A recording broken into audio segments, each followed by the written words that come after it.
In this lecture, we shall be talking about physical unclonable function or PUF.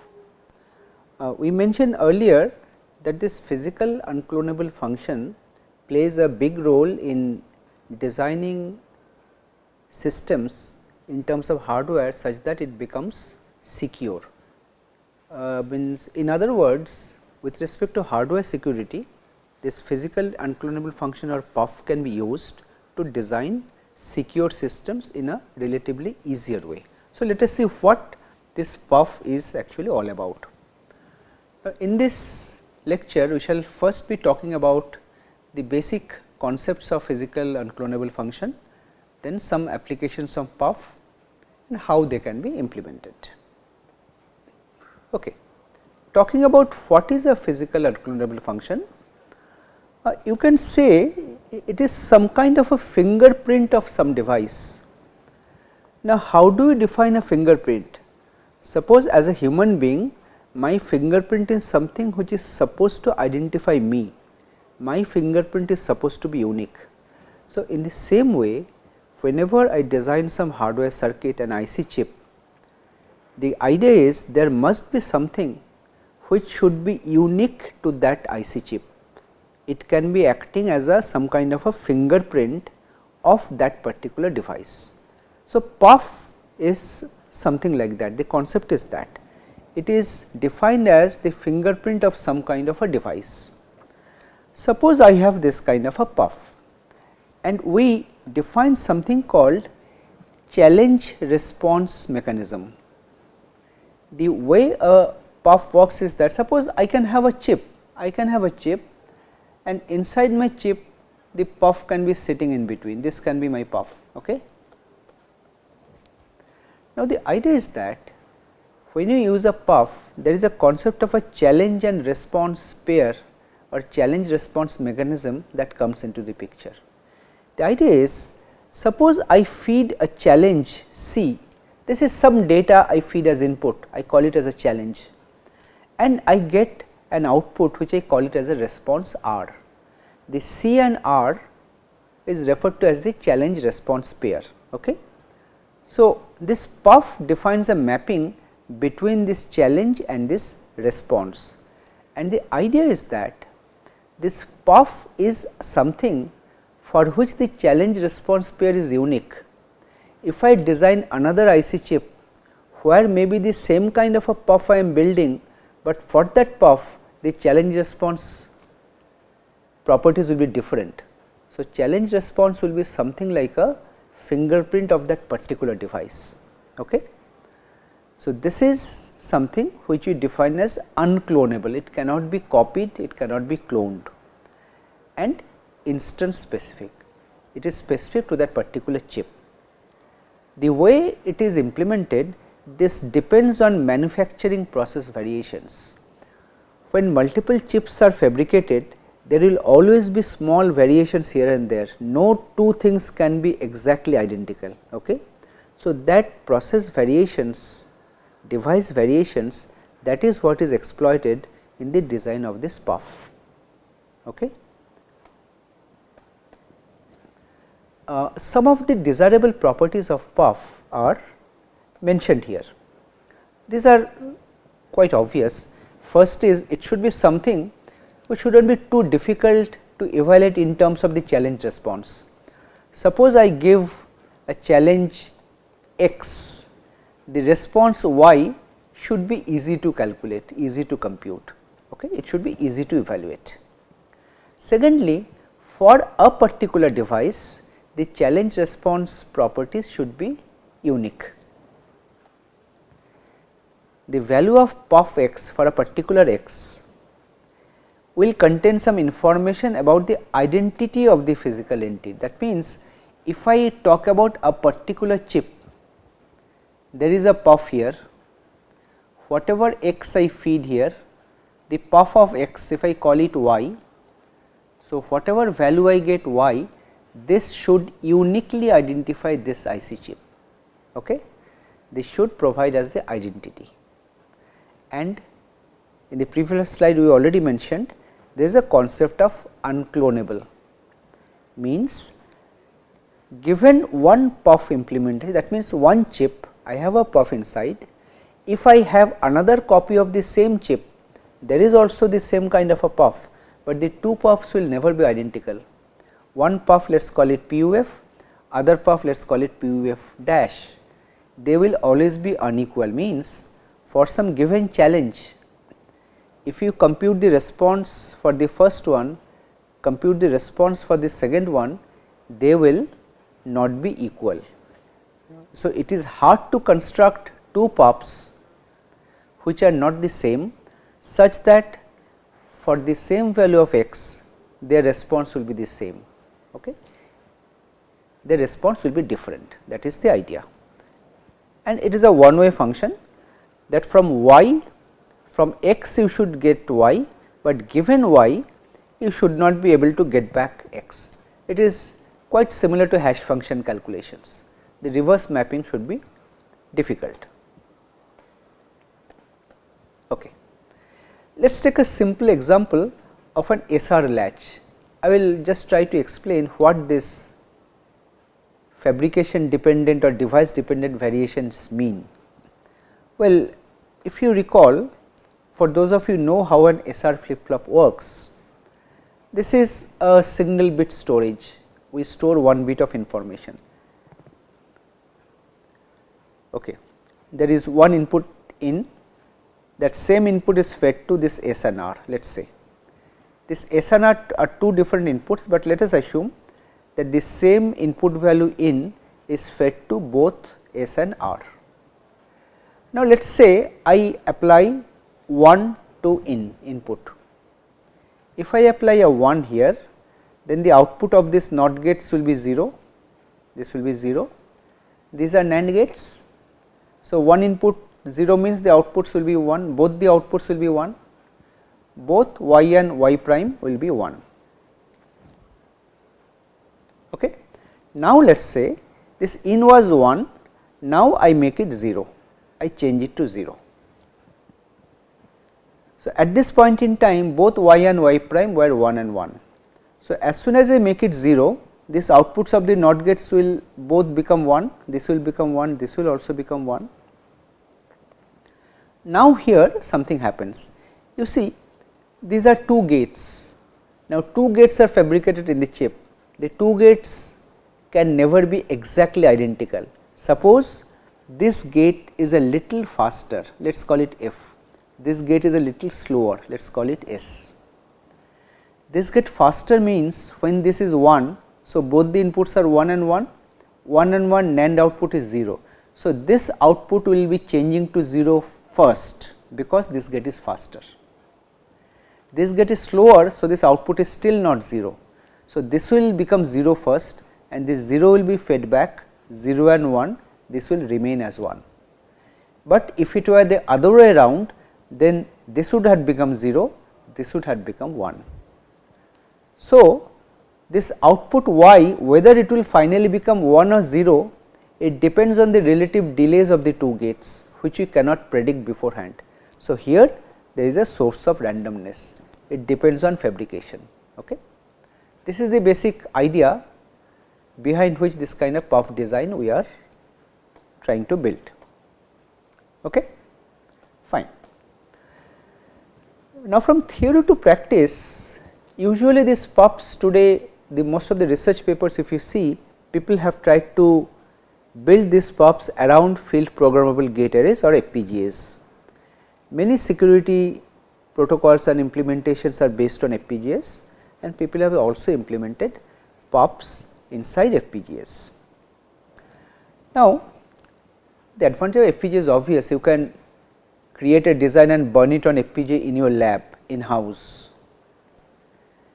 You can program it, you can change the design whenever you want, but you should need to implement carefully when the implementation of a puff is required. Okay.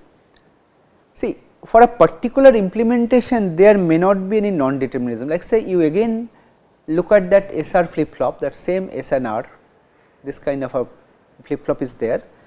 Suppose in an FPGA implementation I design it in such a way that these two gates are placed in two different places in the chip. Let us say one gate is placed here, one gate is placed here, and these two interconnecting lines, their lengths may not be same, one may be like this, one may be like this. So, one interconnection may be longer, which means its delay will be longer. So, if this delay is longer, so that longer path can be the slower of the two, the other path will be faster. So, it depends on the layout, the way you connect, place the two gates and connect them, that which gate effectively will be faster, which will be slower, and whether the output finally in the example we took, whether it will be finally settling to 0 or to 1, right. So, this depends, you will have to understand that.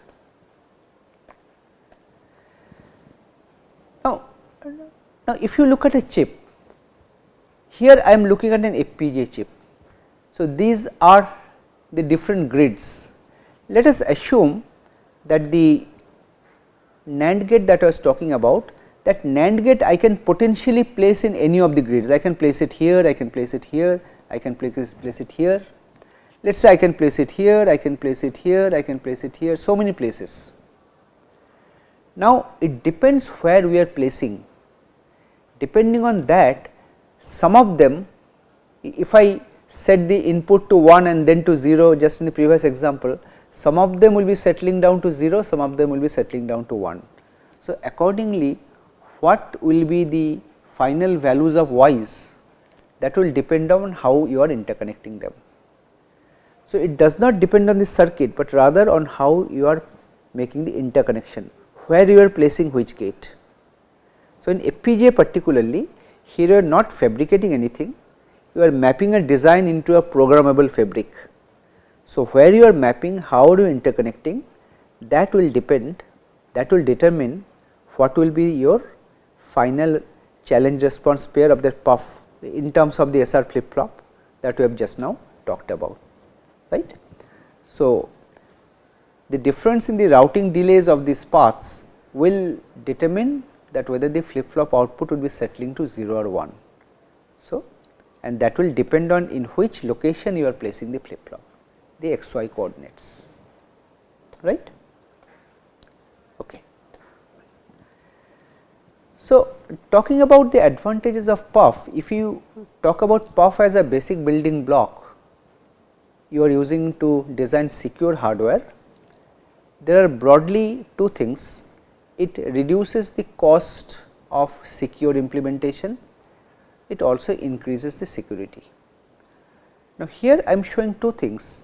If there were no puff, then trusted party embeds and tests secret keys in a secure non-volatile memory. This is the typical thing which is done. Inside the chip, some secret value is stored in a non-volatile memory that is used for encryption decryption. There is some kind of a flash memory EEPROM, and adversary or an attacker can physically extract through side channel attacks. But if you have a puff, then some properties of the device that can be used to generate the secret key, and the key will never be stored anywhere, the key will never come out of the IC chip. Depending on the intrinsic property of some delays inside the chip, the key value will be automatically generated, okay? And the key is automatically deleted after its use, it is not stored anywhere. This is the advantage. There is another application of puff where you want to identify, like I have fabricated or I have designed a device and someone has made a clone or a copy of my device. I want to find out which is the original and which is the copy. You see, for the authentic device which I had designed, I know what was my challenge response properties. Let us say I have already created a table like that. This is the, for this challenge, this will be the response, for this challenge, this will be the response. Now, if some other device is given to me which contains a very similar puff, I can consult that same table, I can apply these challenges and see what the responses are coming, and I can compare whether they are equal or not, same or not, and if they are not same, we can reject the IC saying that this is not the same device. In this way, you can identify a unique device. Okay. Sometimes it is required, you need to identify a particular copy of an IC. You can use this kind of puff IC fingerprinting for doing that. Okay. There is another important application in public key cryptography. You can use puff to generate public and private keys on chip. You need not have to rely on a trusted third party to generate the public private key pair and deliver it to you through some mechanism. You can do it on chip. Okay. The idea is like this. Suppose you have a puff.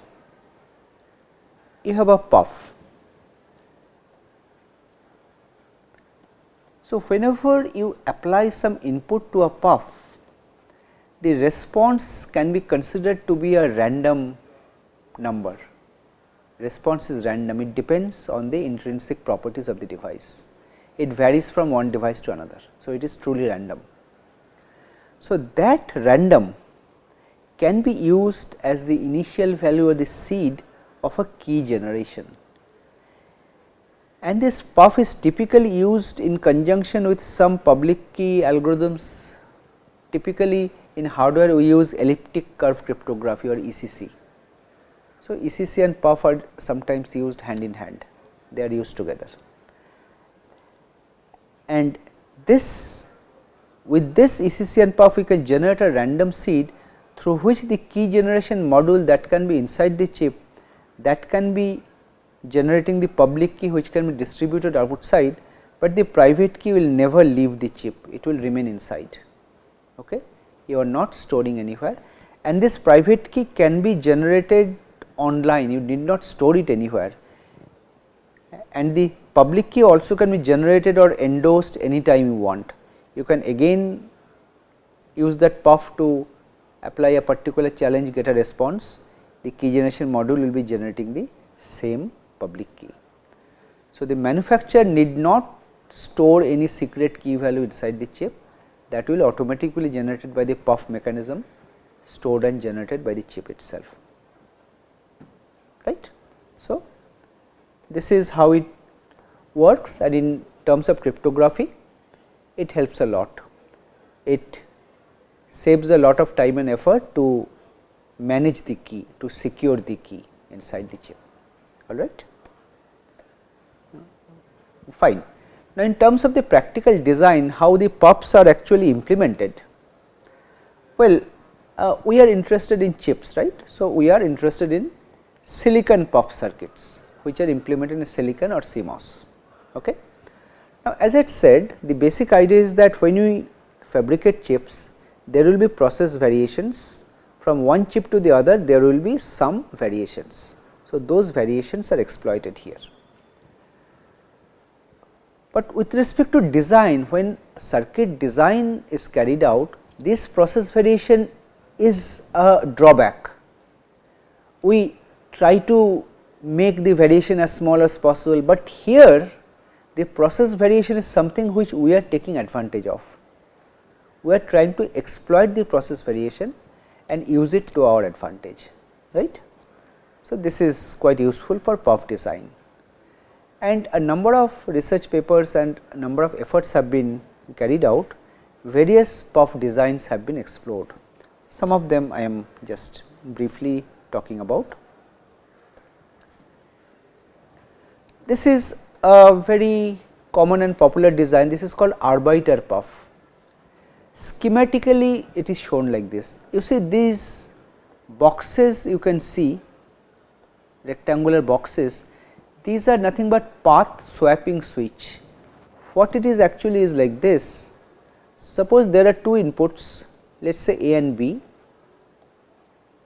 there are two outputs, either these inputs will be coming out as it is or they will be interchanged, A will come here, B will come here, and what will happen, that will be dependent on a control signal. So, depending on this control signal whether it is 0 or 1, either the inputs will be coming out straight or it will be exchanged, right. Okay. Now, here what is happening? You see, at the input we are applying a pulse, let us say 0 to 1 we are applying, and this control signal combination, this is our challenge.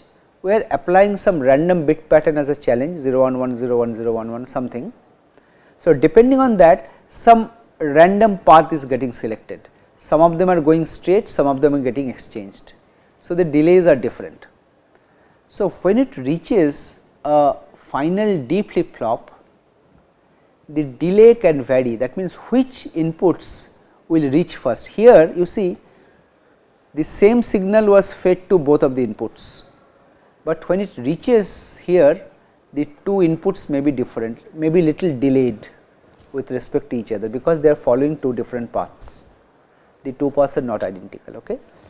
And the response we are storing in a D flip flop, one we are using as data, other we are using as clock. So, whatever we will be storing in the flip flop, that will be something unpredictable, it can be 0 or it can be 1, it depends on the relative delays of the flip flop. This is the basic principle behind arbiter puff. There will not be one, there will be many such puffs. So, the response will not be just one bit, there will be a multi-bit response, there will be many such units placed in the chip, in parallel it will go on. Okay. So, the same thing is mentioned here, there are n 2 port switching stages for an n bit challenge size. So, this will be actually n minus 1 not n, C0 to Cn minus 1. So, number of possible path for each of them, there will be 2 possible path, 2 into 2 into 2 into 2, it will be 2 to the power n. A particular challenge that you are feeding will be selecting a unique path, and accumulated delay as I had said is compared with a D flip flop, which is the arbiter circuit, which gives a 1 bit decision 0 or 1. If there are multiple such arbiter circuits, it can give a k bit decision, k bit response. Okay. Now, there is another kind of puff called ring oscillator puff. So, what is a ring oscillator puff? See, first let us understand what is a ring oscillator. If we take a inverter, the output I connect to the input, this acts as an oscillator. If I apply 0, output will be 1, 1 is fed back, again this 1 will become 0, 0 is fed back, again this 0 will become 1, 0 1 0 1 0 1, this will go on. The same thing will happen if any odd number of inverters are connected like this, let us say 3, and I am connecting, same thing will happen, but the delay will be a little more, 0 1 0 1 0 1, like this it will oscillate. Okay. This is called ring oscillator. Now, here the idea is that we have a number of ring oscillators. You see, you ignore this gates in the first stage, you see this NOT gates are there, and this NAND gate is also considered as a NOT gate. So, there are 3 inverter, let us say. So, there are a number of such ring oscillators in the circuit, right. So, the output is fed back here. Now, if it is enabled, if the enable line is 1, if we feed a 1 here, say a NAND gate with one of the input 1 is equivalent to a NOT gate. So, if enable is 1, then this becomes a NOT gate, it is a ring oscillator. If the enable is 0, then the output will be a steady 1, it will stop oscillating, right. This is how it works. Now, the idea is that there are so many ring oscillators, they are all oscillating. Okay. When oscillation means there will be some frequency of oscillation. So, what we do, using some challenge, we randomly select some ring oscillator. There will be several ring oscillator here, several ring oscillator here. Let us say there are 2 to the power n. Just using an n bit challenge, we select 2 ring oscillators, and their frequencies we measure in 2 counters. then we compare whether counter 1 is greater than counter 2 or not, which frequency is greater. This will be my final response. Okay. Now, depending on which ring oscillator you choose, these frequencies are different. So, the response will also get different, that means whether the frequency will be greater or less. Okay. This is how randomness is generated. Okay. This is how ring oscillator puff works. Then there is another kind of a puff which is based on static memory, random access memory, SRAM puff.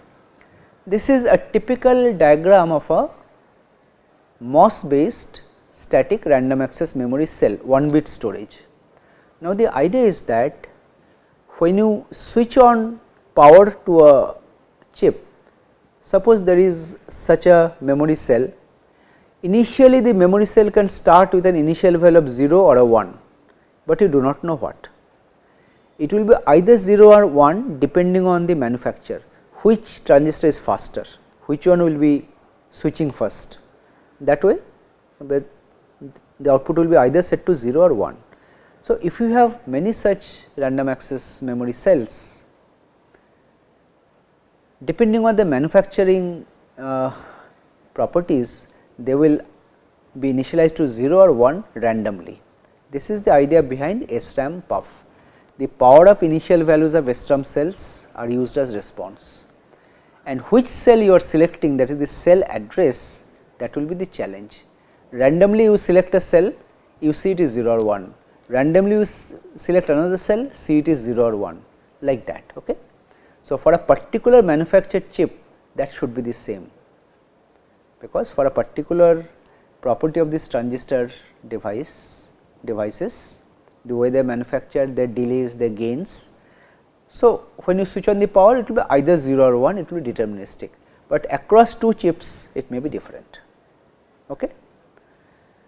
But this SRAM puff is more easy for an ASIC design, for a chip, for an ASIC chip, but for FPGA implementation, SRAM puff is very difficult, because in FPGA whenever you are initializing the power, all SRAM cells are reset to 0 by default, they are cleared. So, you cannot use this puff using SRAM for FPGAs. Okay. So, to summarize, this puffs are something which is very simple, do not need much hardware to implement. Nowadays, these circuits which I have shown, they are fairly simple, not much. So, they are relatively very inexpensive, and using puff you can make the security protocols that you are implementing in your chip much stronger. That is the basic idea, and if you do that, the kind of hardware based attacks we have been talking about, it becomes much more difficult to mount this kind of attacks. Your device becomes more secure. Okay. So, with this we come to the end of this lecture, where we talked about puff, physical unclonable function. In the next lecture, we shall be talking about hardware trojans, which are also very much related to hardware security we mentioned earlier. We shall be seeing it in the next lecture. Thank you.